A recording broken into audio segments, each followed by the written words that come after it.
Bien-aimés dans le Seigneur, chers peuple de Dieu, chers amoureux du Saint-Esprit, bonsoir. Nous sommes parvenus à notre 10e jour de notre grand programme sur le thème « Sois fécond ». Donc, nous sommes donc tout au long de ce mois d'octobre dans un voyage vers la fécondité. Alors, j'espère que vous êtes bénis par ces enseignements. Laissez-nous des témoignages.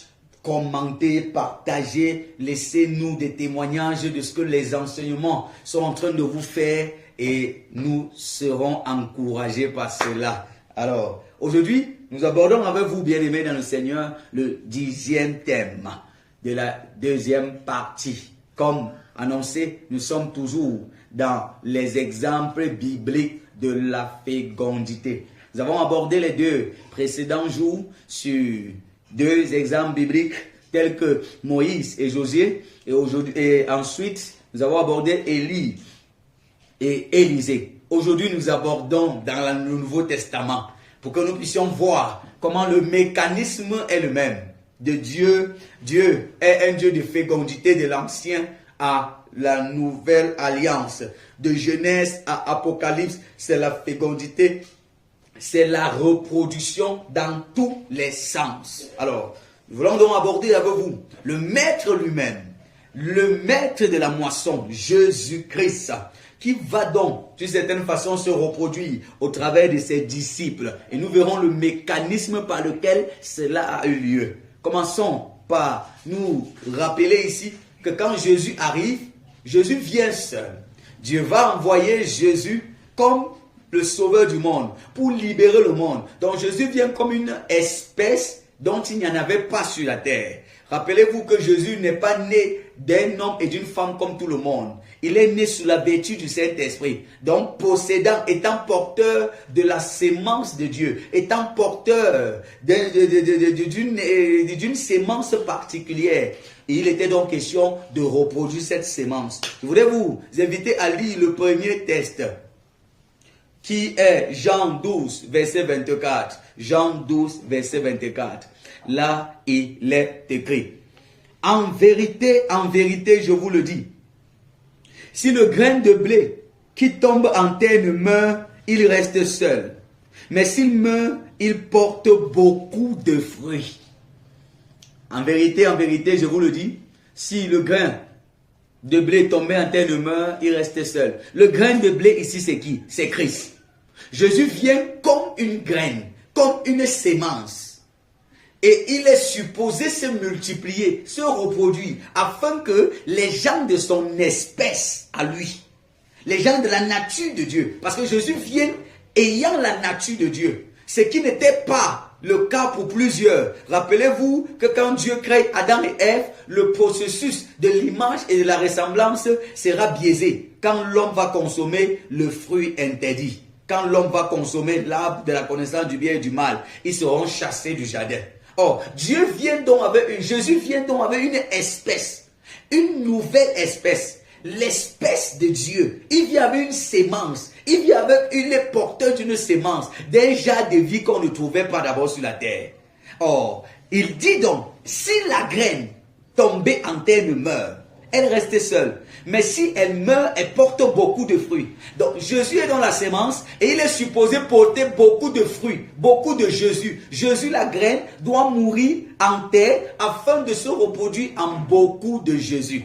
Donc le rôle de Jésus, l'un des rôles de Jésus sur la terre, c'était de multiplier l'espèce qu'il était. C'était de multiplier, de reproduire la vie qu'il avait afin que nous ayons plusieurs Jésus sur la terre, que nous ayons, autant pour moi, plusieurs personnes qui se comportent comme Jésus, qui marchent comme Jésus, qui font comme Jésus. Ça devrait passer par la reproduction. Donc Dieu a donc sacrifié une de ses graines qui est Christ pour pouvoir avoir plusieurs Christ sur la terre. Alléluia.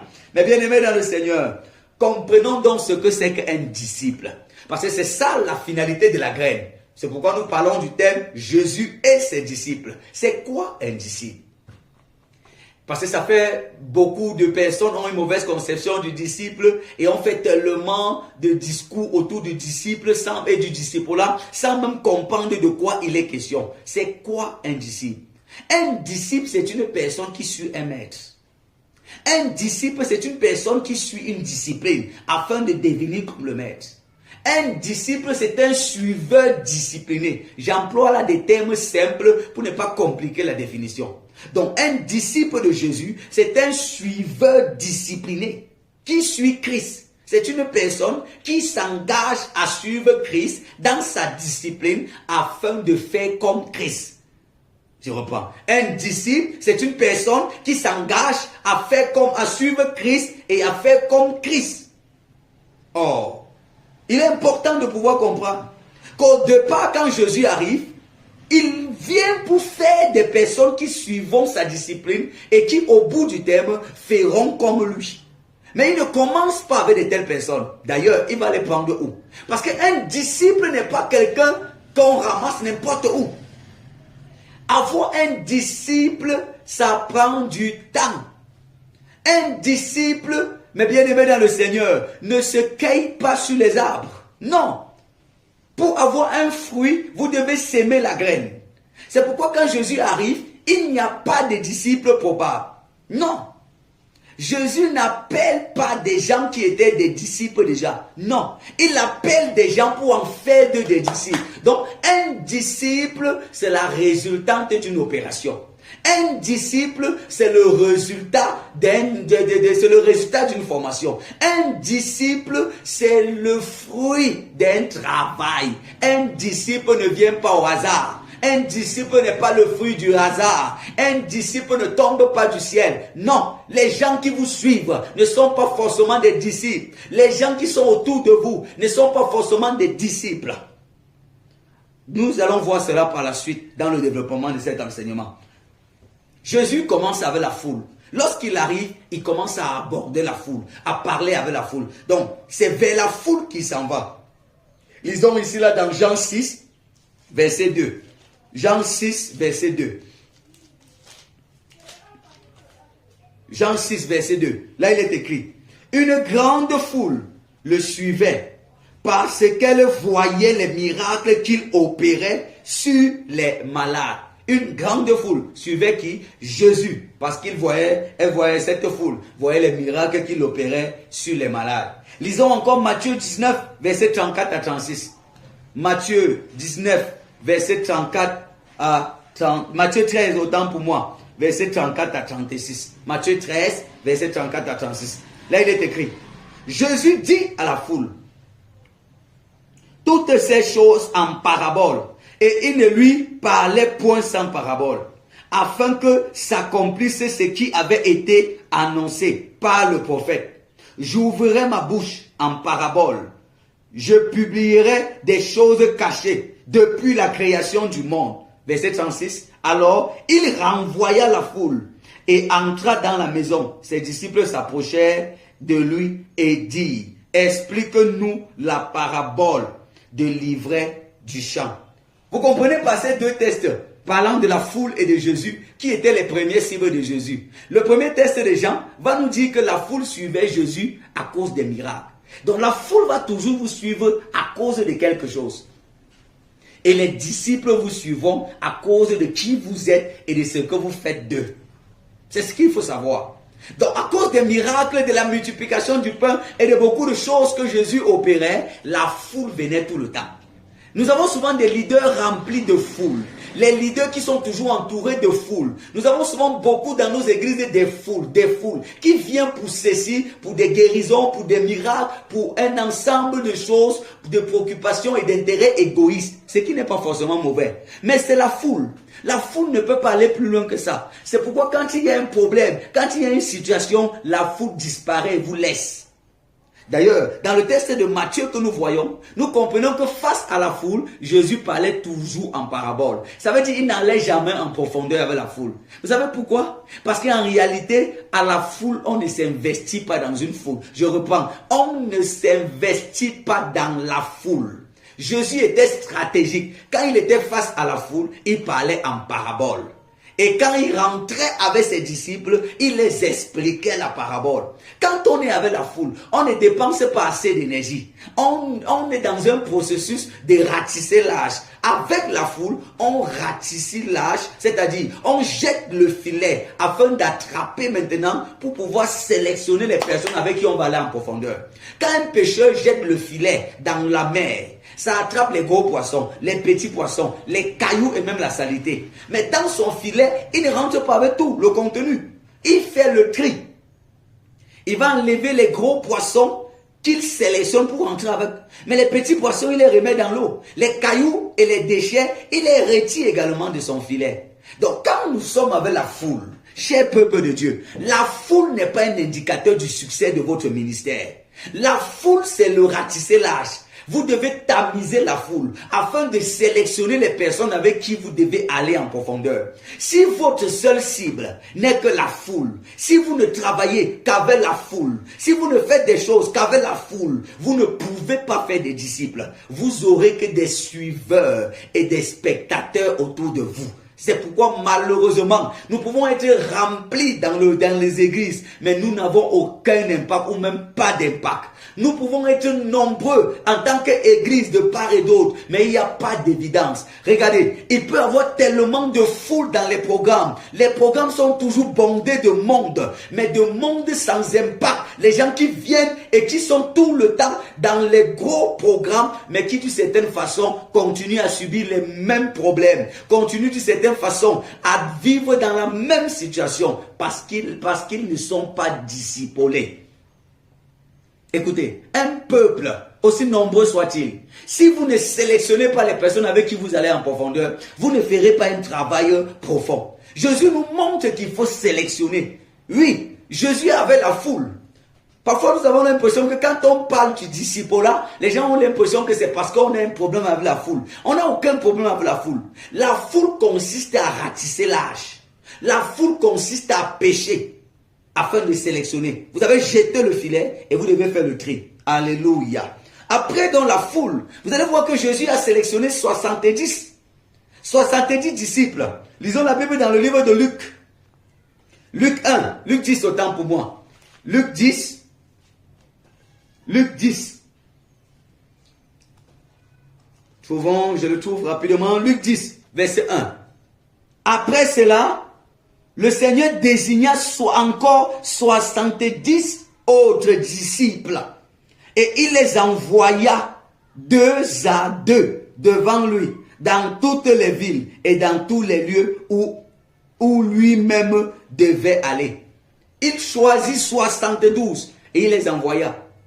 Donc, avec la foule, Jésus faisait des choses superficielles.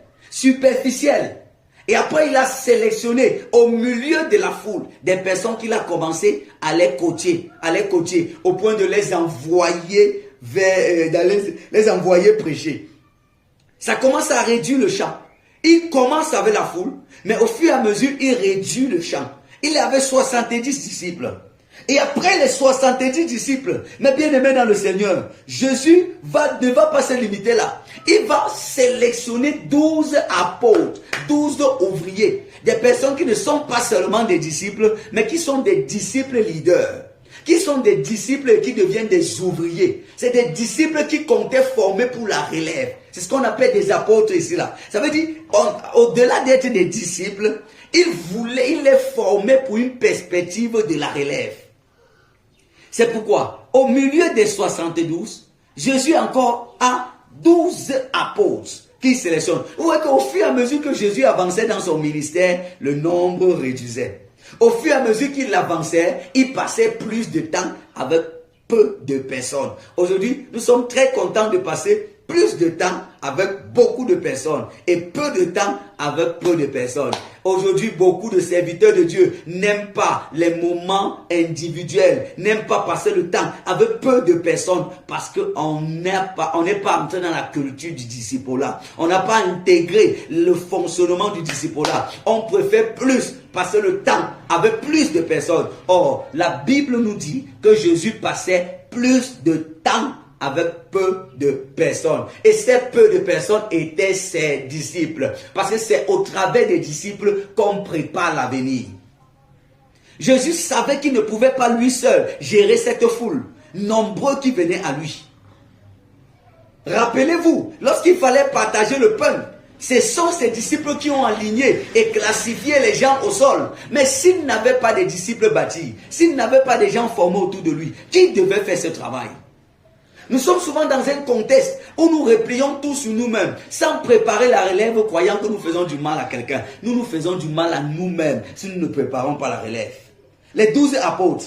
Lisons Marc 3, verset 13 à 15. Marc 3, verset 13 à 15. Là, il est écrit. Il monta ensuite sur la montagne. Il appela ceux qu'il voulut. Ceux qu'il voulut, lui. Ceux qu'il voulut. Et il vit auprès de lui. Verset 14. Il en établit 12 pour les avoir avec lui.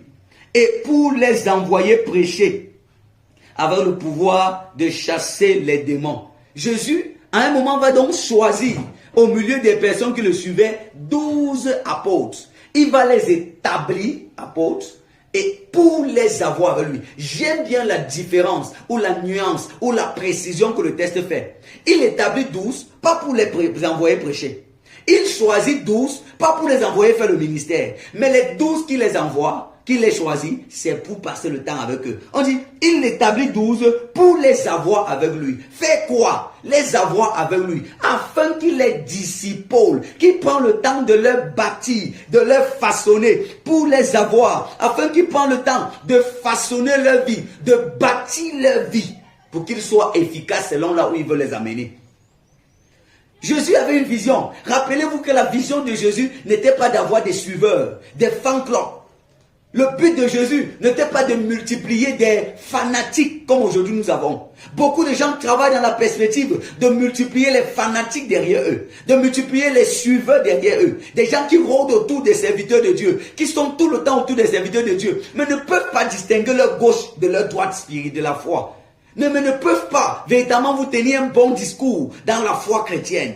Mais ils sont tout le temps là, des suiveurs. Aucun serviteur de Dieu ne devrait se contenter d'avoir des suiveurs derrière. Il doit se contenter de bâtir des disciples. Or, un disciple se bâtit, ça se construit, ça ne vient pas automatiquement. Rappelez-vous, bien-aimés, que Jésus dit pour les avoir avec eux. On choisit, on nous garde d'abord pour les avoir, et puis pour les envoyer prêcher. D'abord, nous sommes avec Dieu. D'abord, on prend les gens, ils restent avec le leader leur bâtit d'abord, il forge en eux avant de les envoyer. Si vous inversez cet ordre, ça ne donnera rien comme résultat. Vous devez savoir que la formation des disciples est un parcours intentionnel. C'est un processus salissant et non un simple événement. Encore moins un programme d'activité. La formation des disciples, ce n'est pas un événement. Ce n'est pas un programme d'activité. Ce n'est pas un séminaire qu'on organise comme ça. Non. Pour former les disciples, ça prend du temps. Ça prend du temps. Ouvrons la Bible dans Marc 1, verset 16 à 20. Marc 1, verset 16 à 20. Écoutez bien. Là, il est écrit. Comme il passait le long de la mer de Galilée, il vit Simon et André, frères de Simon, qui jetaient un filet dans la mer, car ils étaient pêcheurs. Jésus leur dit, suivez-moi, et je vous ferai pêcheurs d'hommes. Aussitôt, ils laissèrent leur filet et le suivirent.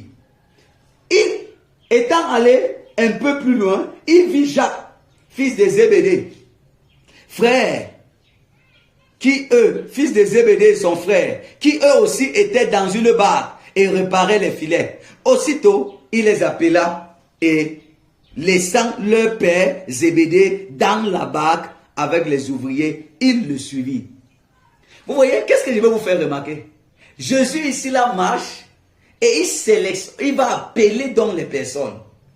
Il va donc sélectionner des personnes telles que André et Simon. Il les appelle, eux qui étaient dans d'autres choses, qui faisaient autre chose. Et il va les demander, suivez-moi. Ça veut dire, il les appelle à laisser ce qu'ils faisaient. Mais il doit leur donner une garantie. Nous, on te suit pourquoi? On te suit pour aller où avec toi? Mais il ne leur dit pas, suivez-moi seulement.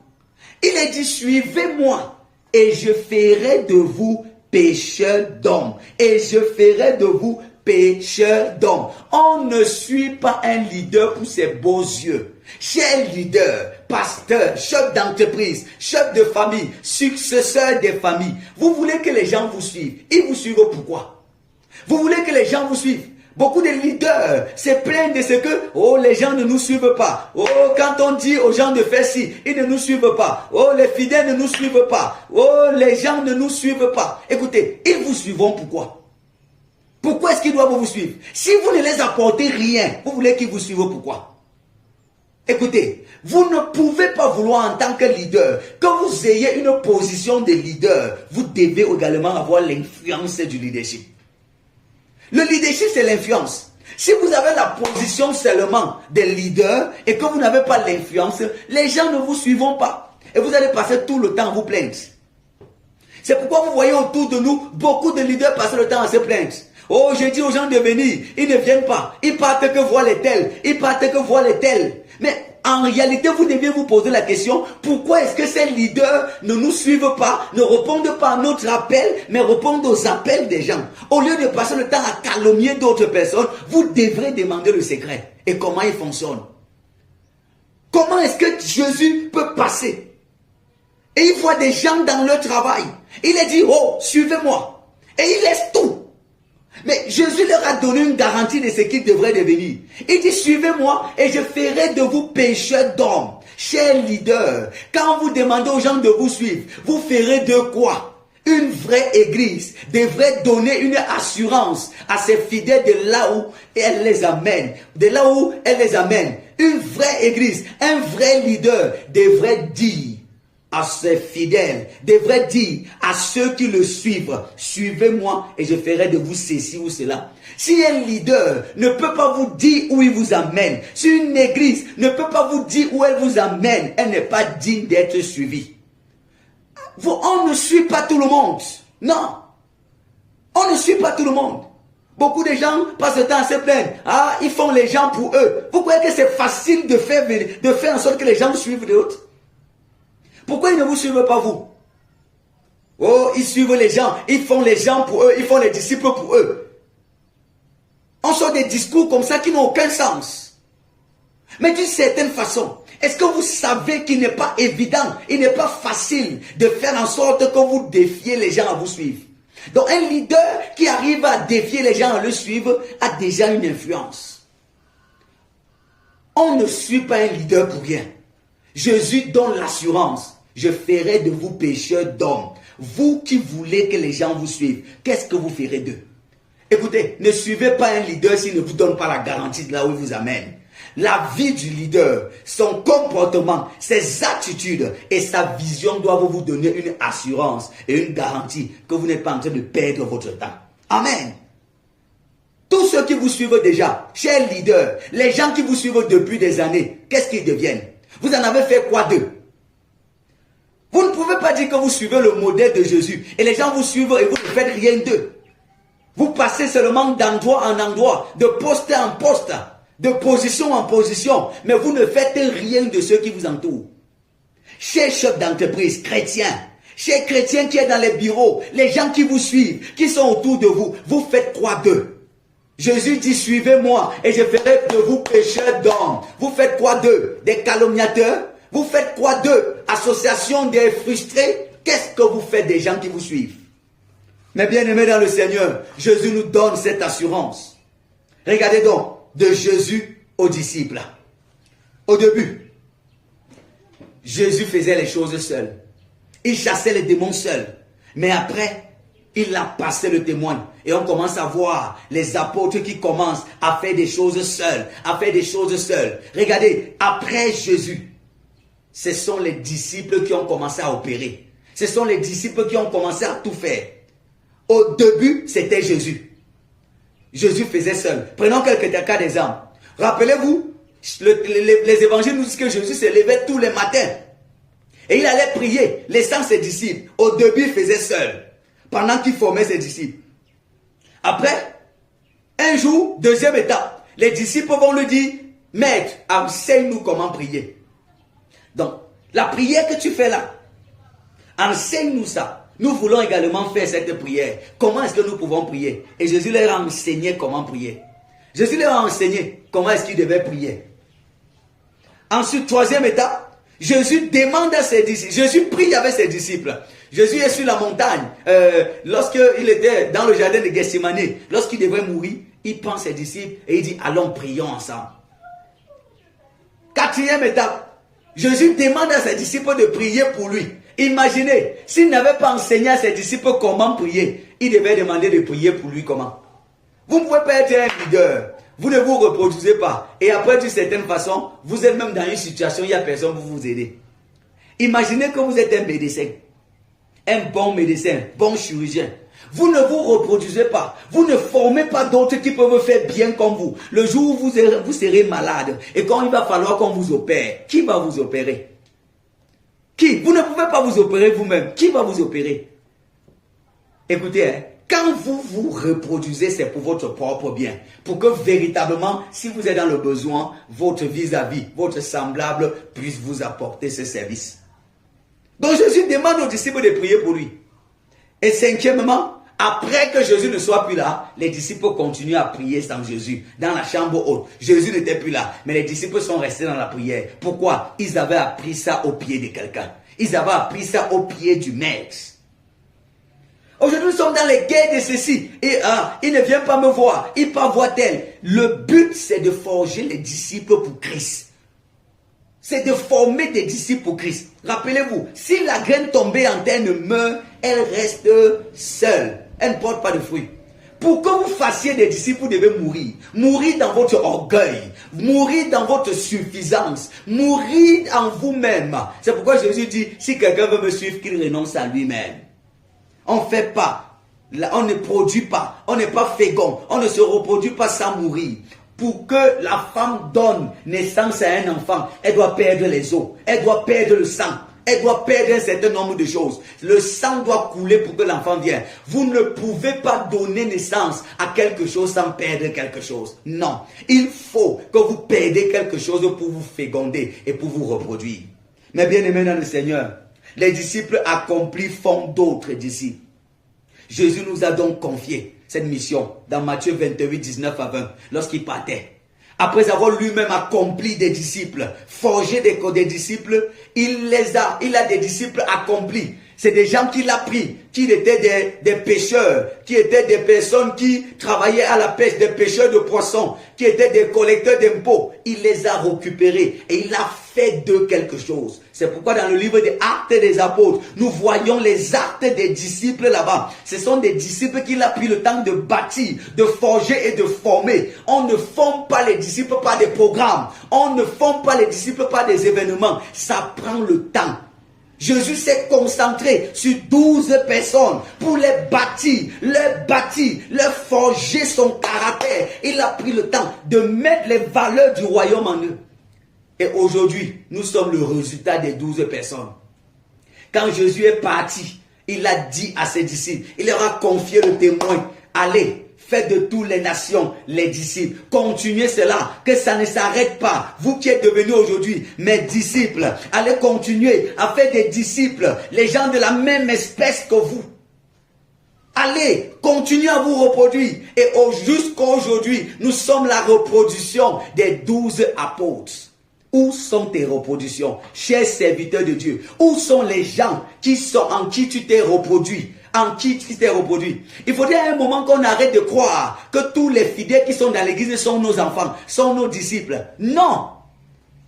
Un disciple ne se décrète pas. Un disciple se fabrique. Un disciple se construit. Un disciple se forge. Jésus prend les gens comme Pierre. C'était des gens bruts avec tout un tas de choses qui pouvaient régner Jésus à tout moment, qui pouvaient réprimander Jésus à tout moment. Mais Jésus a pris la patience, le temps nécessaire, le temps suffisant, jusqu'à ce qu'il arrive à être l'apôtre à qui il a confié la succession.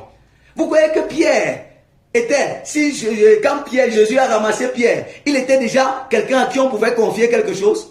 Or, le temps que Jésus a pris pour le bâtir, pour le forger, a été le temps pour mettre toutes les valeurs nécessaires pour qu'il soit capable de succéder à Jésus, pour qu'il soit capable de continuer la vision après Jésus. Est-ce que vous avez des gens que vous formez, que vous bâtissez de façon intentionnelle? Le temps est venu que nous arrêtons de croire que les simples prédications et les simples enseignements de masse peuvent vraiment forger les gens. Nous devons nous concentrer et revenir à prendre les gens à une formation, à un disciple-là. Sans le disciple-là, l'église ne peut pas être stable. Sans le disciple-là, une société ne peut pas être transformée. Rappelez-vous, Jésus prend les gens et il dit, je ferai de vous pécheurs d'hommes. Et le résultat se voit dans le livre des Actes et des Apôtres. Tous ces disciples sont devenus des pécheurs d'hommes. Pierre va prêcher et 5000 personnes seront converties. 3000 personnes seront converties. C'est un Pierre qui au départ était un pêcheur de poissons.